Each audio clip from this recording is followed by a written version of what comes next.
સહજાત્મ સ્વરૂપ પરમ ગુરુ.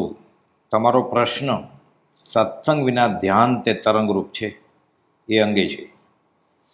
વચનામૃત 128માં પરમ કૃપાળુએ આ પ્રમાણે લખ્યું છે કે સત્સંગ વિના ધ્યાન તે તરંગરૂપ છે.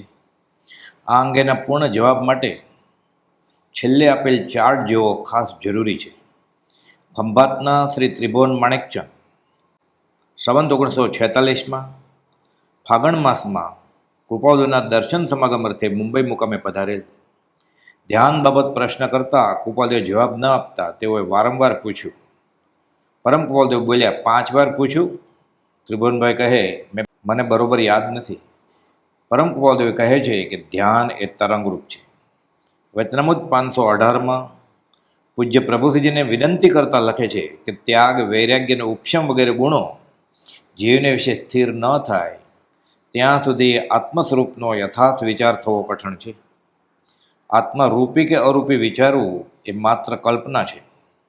આત્મદર્શન વગેરે તીવ્ર મુમુક્ષપણું ઉત્પન્ન થયા પહેલાં કલ્પિતપણે સમજાય છે. પરમાત્માને ધ્યાવવાથી પરમાત્મા થવાય છે, પણ તે ધ્યાવન આત્મા સત્પુરુષના ચરણ કમળની ઉપાસના વિના પ્રાપ્ત કરી શકતો નથી. એ નિર્ગ્રંથ ભગવાનનું સર્વોત્કૃષ્ટ વચનામૃત છે એમ વચનામૃત 62માં પ્રકાશ્યું છે. વચનામૃત 299માં બોધે છે કે જગતની વિસ્મૃતિ કરવી અને સતના ચરણમાં રહેવું એ જ ધાર્મિક ક્રિયાનો ઉદ્દેશ કયો છે. એમ નહીં તો ત્યાં સુધી ધ્યાન આદિક નહીં જેવા કામના છે. મિથ્યા દ્રષ્ટિને ધર્મ ધ્યાન થાય કે વાસ્તવિક મોક્ષ માર્ગ સમ્યક દર્શન વિના શરૂ જ ન થાય, અને સમ્યક દર્શન વિના વાસ્તવિક ધર્મ ધ્યાન પણ ન થાય. મિથ્યા દ્રષ્ટિનું ધ્યાન શુભ ભાવના કહે છે. આ સ્થિતિ છે તો આ દશામાં રૂપાતીત ધ્યાન ક્યાંથી શક્ય હોય? મોક્ષમાળામાં ધર્મ ધ્યાન અંગેના 3 પાઠો છે. ધર્મ ધ્યાન શું તે અંગેનો વિસ્તૃત બોધ અહીં છે. સાધકને શુભ ધ્યાન, ભક્તિ ધ્યાન કે ધર્મ ધ્યાનની છૂટ છે તે કરવાનું જ છે, પણ અરૂપી આત્મા જે અનાદિથી આજ સુધીમાં જાણ્યો જ નથી તેનું ધ્યાન પણ પોતાની મેળે જીવ શું કરે? કલ્પના જે બધી અજ્ઞાનીની કોઈ પણ કલ્પના સચ જણાતી નથી, સતની નજીક જણાતી નથી. 125 વર્ષ ઉપરની વાત છે. વચનામૃત 62માં કૃપાળુએ બોધ્યું કે રૂપાતીત ધ્યાન એટલે કે અરૂપી આત્માનું ધ્યાન આત્માનુભવી સત્પુરુષને સંભવે, અને તેની કૃપાથી, તેની અટળ ઉપાસનાથી ક્વચિત કોઈકને સંભવે, તે લાખોમાં પણ કોઈકને જ. એમ આ વચનામૃત 62માં કૃપાળુએ બોધ્યું છે. મુમુક્ષુ કોણ? વચનામૃત 254માં મુમુક્ષુની વ્યાખ્યા કરી છે કે મોહ આસક્તિથી મૂંઝાય તે. આ પડતા કાળમાં ખરી મુમુક્ષતા દુર્લભ થઈ પડી છે. અધ્યાત્મમાં પુરુષાર્થ વધારવાનો ઠામ બોધ છે. વિતરાગ માર્ગને એટલે કે 6 દ્રવ્ય અને 9 તત્વોનું પઠન મનન કરી આરાધનાર આંગળીને વેઢે ગણાય એટલા પણ નથી. એ તો મોક્ષવાળામાં કૃપાળુદેવે શિક્ષાપાઠ 84માં લખ્યું છે. આ વાત થઈ મોક્ષમાળા લખાય ત્યારની, સંવંત 1940, 141 વર્ષ પહેલાંની વાત છે. અત્યારે તો પરમાત્માની રુચિ જાગવી એ જ કપરું થઈ પડ્યું છે. રૂપાતીત ધ્યાન પોતાની ઈચ્છાએ, પોતાની રુચિએ કે કહેતા કહેતી કરવા માંડે તે અધ્યાત્મમાં કાળક્ષેપ જેવું થાય અને જીવને ધર્મકરણી કર્યાનું માત્ર અભિમાન વેદાય. તેથી તરંગરૂપ કહ્યું છે. અરૂપી આત્માના ધ્યાન અંગે જૈન, બૌદ્ધ અને પતંજલિ યોગસૂત્રમાં વિસ્તૃત વર્ણન છે. જૈન દર્શનમાં આત્મજ્ઞાન મુખ્ય ગણ્યું છે. આત્મજ્ઞાની એવા સત્પુરુષનો આશ્રય અને તેનો આશય એ ધર્મનો ધોરી માર્ગ છે. પતંજલિ યોગસૂત્રને આધારે યોગ સાધના કરનારને પણ અનુભવી ગુરુ માથે જોઈએ એમ ત્યાં પણ બોધ્યું છે. યોગના 8 પ્રકાર યમ, નિયમ, આસન, પ્રાણાયામ, પ્રત્યાહાર, આ 5 પગથિયા ચડ્યા બાદ ધારણા અને ત્યારબાદ ધ્યાન અને છેલ્લે સમાધિ આવે છે. પ્રથમના 5 એટલે કે યમ, નિયમ, આસન, પ્રાણાયામ અને પ્રત્યાહાર સાધક કરી શકે અને નિયમમાં આવવા કોશિશ કરે, પણ ત્યારબાદના 3 ધારણા, ધ્યાન અને સમાધિ માટે આત્માનુભવી ગુરુની જરૂર છે. 8 દ્રષ્ટિની સજ્જાઈમાં પણ આ અંગે ઉલ્લેખ છે, પણ મુખ્ય બોધ ત્યાં પણ આત્મજ્ઞાનનો જ છે. સામાન્ય યમ, નિયમો અને પ્રત્યાહાર બોધ્યા છે તે પણ યથાર્થ સેવાતા નથી હોતા. પરમ કૃપાળુએ તો કહ્યું છે કે પોતાની શિથિલતાથી, પુરુષાર્થની કચાશથી, શ્રદ્ધાની અને જ્ઞાનની ખામીને લઈને ભગવાનના વચનો પણ પોતાની રુચિને અનુકૂળ થઈ અવધારે છે. ક્ષયોપશમ, વાક ચાતુરી, તર્ક બુદ્ધિ લઈને અને ઘણા ટોળા વળતા હોઈને બાળાભોળા જીવો અહીં વળગે છે અને અધ્યાત્મથી ચૂકે છે. જીવને અરૂપી આત્મા પકડવાની ઉતાવળ થઈ આવે, પણ કામ, માન અને ઉતાવળ તો આત્માર્થમાં અંતરાય કરનાર છે. ઉતાવળ તેટલી કચાશ હોય છે. વચનામૃત 466માં ગોપાલદેવે કહ્યું કે જીવ પોતાની કલ્પનાથી કલ્પે કે ધ્યાનથી કલ્યાણ થાય, કે સમાધિથી, કે યોગથી, કે એવા પ્રકારથી, પણ તેથી જીવનું કંઈ કલ્યાણ થાય નહીં. માટે ત્યાં બોધે છે કે તેવા વિકલ્પ કરવા મૂકી દેવા. વચનામૃત 330માં ખંભાતના કૃષ્ણદાસભાઈને ગોપાલદેવ બોધે છે કે કોઈ પણ પ્રકારે પોતે કંઈ મનમાં સંકલ્પ્યું હોય કે આવી દશામાં આવીએ અથવા આવા પ્રકારનું ધ્યાન કરીએ તો સમ્યકત્વની પ્રાપ્તિ થાય, તો તે સંકલ્પેલું પ્રાયે જ્ઞાનીનું સ્વરૂપ સમજાય તે ખોટું હતું એમ જણાય છે. કોઈ પણ દિવ્ય તેજયુક્ત પદાર્થો દેખાવાની ઈચ્છા કે મન કલ્પિત ધ્યાન વગેરે સંકલ્પોની નિવૃત્તિ કરવી એમ પણ એ બોધ્યું છે. વચનામૃત 763માં બોધ્યું કે સર્વજ્ઞ કહેલું ગુરુ ઉપદેશથી આત્માનું સ્વરૂપ જાણીને સુપ્રતીત કરીને તેનું ધ્યાન કરવું. પોતાની કલ્પનાથી તે ધ્યાન સિદ્ધ થતું નથી એમ અહીં પણ લખ્યું છે.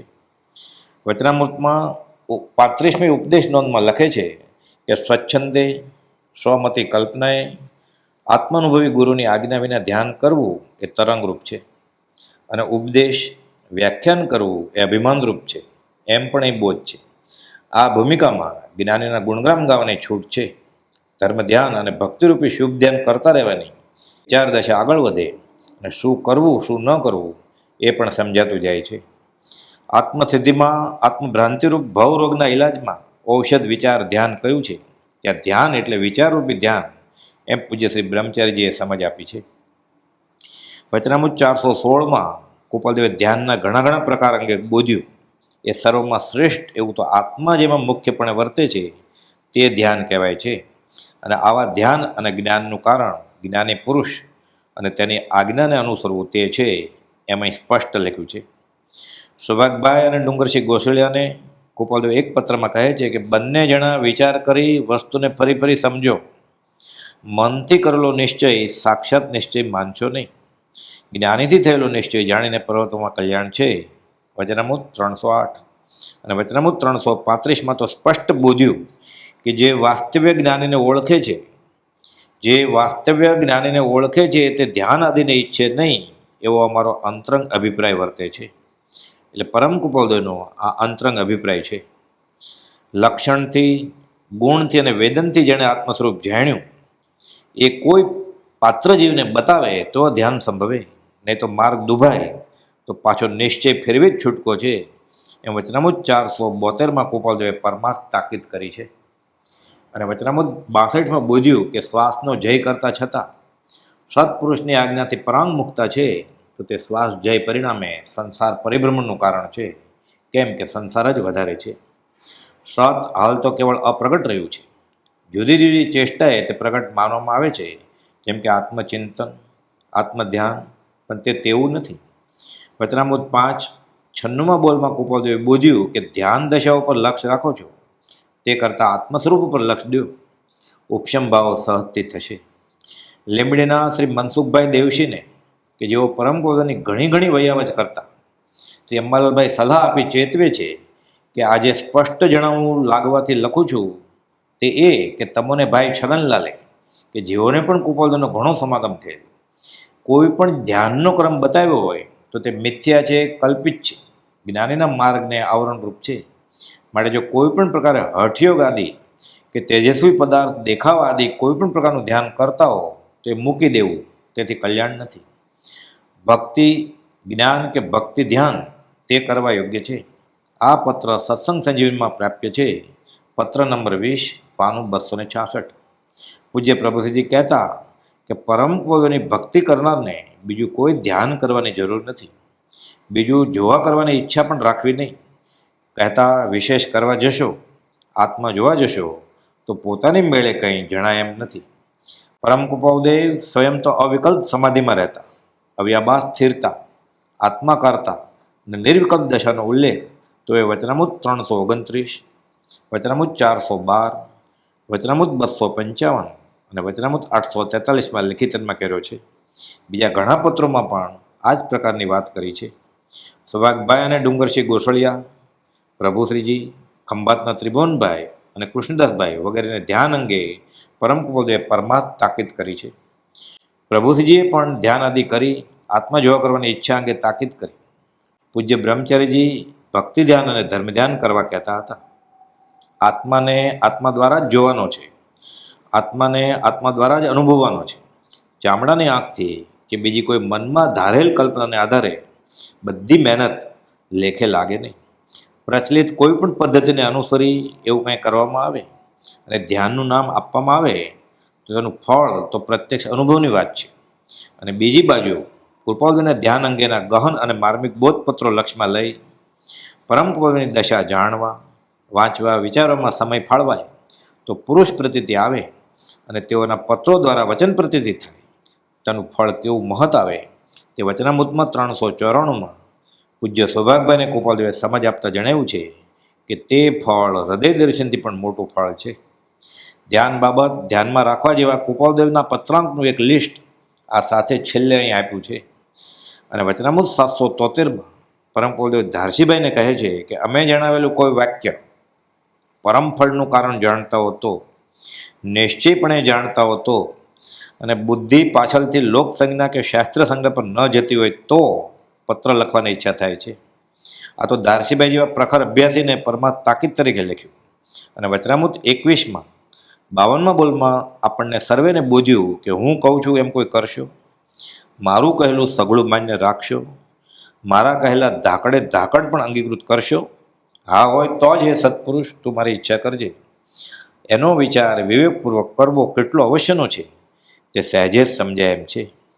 ધ્યાન બાબત ધ્યાનમાં રાખવા જેવા પત્રાંકો જે ઉપર બતાવ્યા છે તે વચનામૃત 128 છેલ્લેથી 9મી લીટી, વચનામૃત 466 છઠ્ઠો બોલ, વચનામૃત 335 આખો પત્ર, વચનામૃત 62 આખો પત્ર, ઉપદેશ નોંધની 35મી નોંધમાં 8મી લીટી, વચનામૃત 416માં 19 મુદ્દા પછીનો પેરેગ્રાફ, વચનામૃત 472માં 5મો પેરેગ્રાફ, વચનામૃત 299 શરૂની 6 લીટી અને વચનામૃત 330માં 3જો અને 8મો પેરેગ્રાફ, વચનામૃત 763માં 3જી લીટી અને વચનામૃત 518 આખો અને વચનામૃત 373 3જો પેરેગ્રાફ અને વચનામૃત 274 પહેલો પેરેગ્રાફ, વચનામૃત 5 બોધ વચનનો 96મો બોલ અને વચનામૃત 735 મોક્ષમાળાના પાઠ 74, 75 અને 76 અને પૂજ્ય પ્રભુશ્રીજીનો બોધ અને પૂજ્ય બ્રહ્મચર્યનો બોધ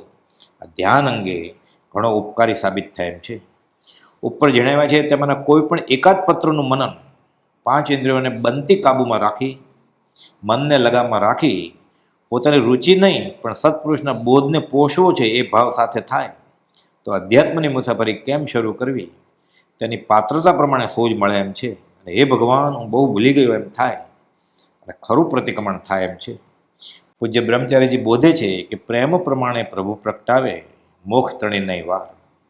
ડુંગરભાઈનો ઘર ઉતાર્યો વેણ કઈ મરમાણ, તેઓને સુધારસ પકડવાની લાયકાત બોધી.